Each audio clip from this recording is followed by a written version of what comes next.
Hey guys, today let's talk about homemade bread. I know homemade bread can be super intimidating sometimes, but my focaccia recipe is super straightforward, really delicious, and can be made start to finish in under 3 hours. Let me show you how to do it. Okay, so first step is to proof the yeast. I have 2 cups of water. To that, I'm gonna add 2 tablespoons of yeast and about a tablespoon of sugar.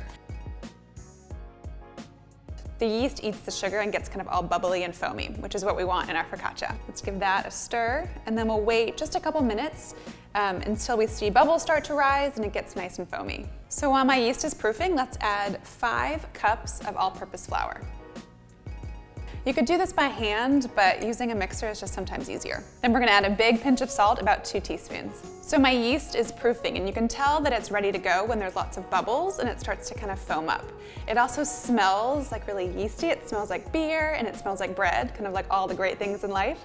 And if it doesn't happen after about 5 minutes, you're gonna wanna throw away your yeast mixture because there's a possibility that your yeast is not active or it's died, and your baked goods won't leaven with it. We're gonna add the yeast mixture into the bowl that has our flour and salt. And then fitted with a dough hook, we're just gonna knead it for about 5 minutes.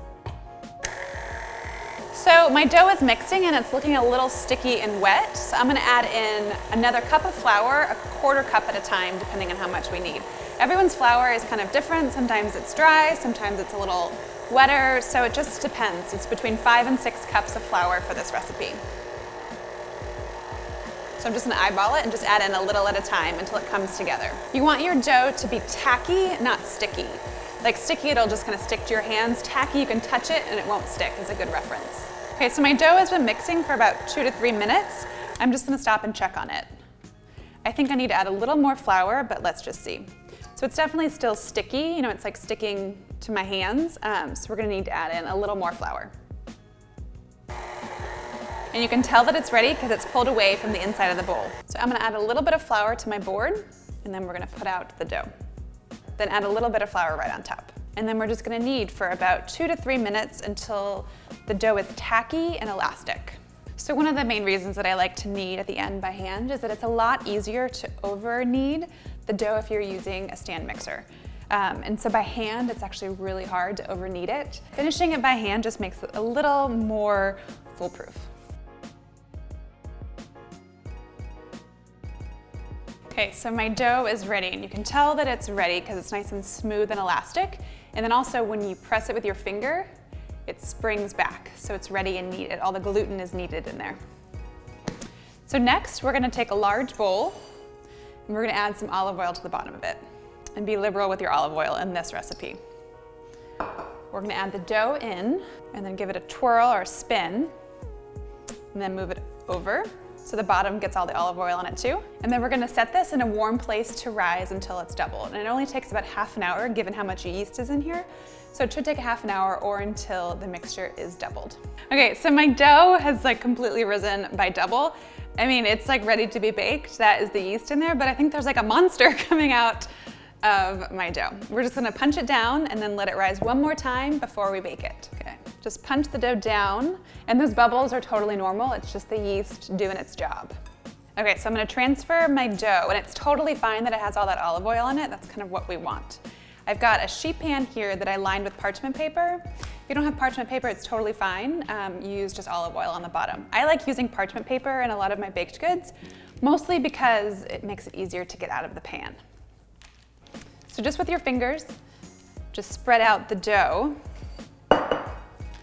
into an even layer. One of the reasons that I love this focaccia is that if you don't have a stand mixer or anything else, you don't need any fancy equipment other than a baking sheet and your own 2 hands. So try and get it as flat and even as possible. If it's not gonna be the end of the world. It just makes it look a little prettier. It's all in one layer. We're gonna let it rise for about another 20 minutes. Okay, so my dough has been rising for about 20 minutes, and it's nice and fluffy and puffy.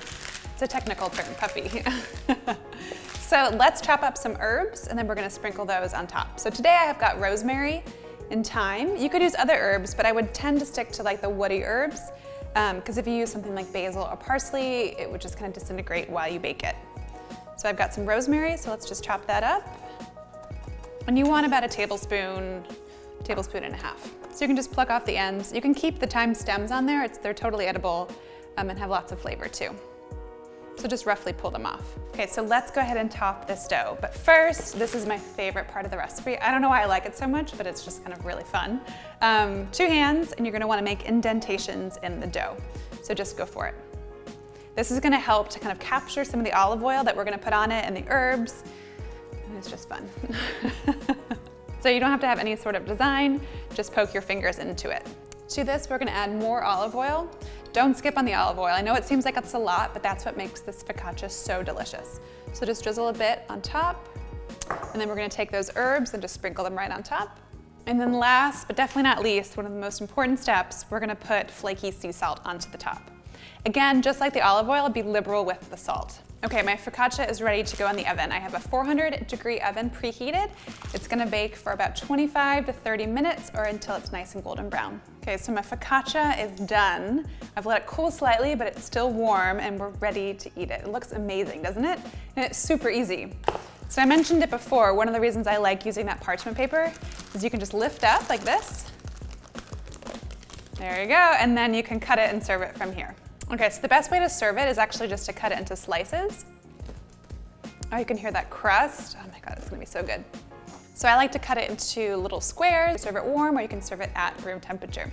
And I love that it's not too soggy, even though we had a lot of olive oil in there, it's like perfectly moist. The top does have a little olive oil on it, which gives it a sheen, and then you see the salt and the fresh herbs. It looks amazing. I can't wait to eat all of it. Thanks so much for watching. I do hope you'll try this recipe, and if you do, make sure to let me know what you think. If you like this video, give it a thumbs up, and make sure to hit subscribe because I upload new recipe videos each week.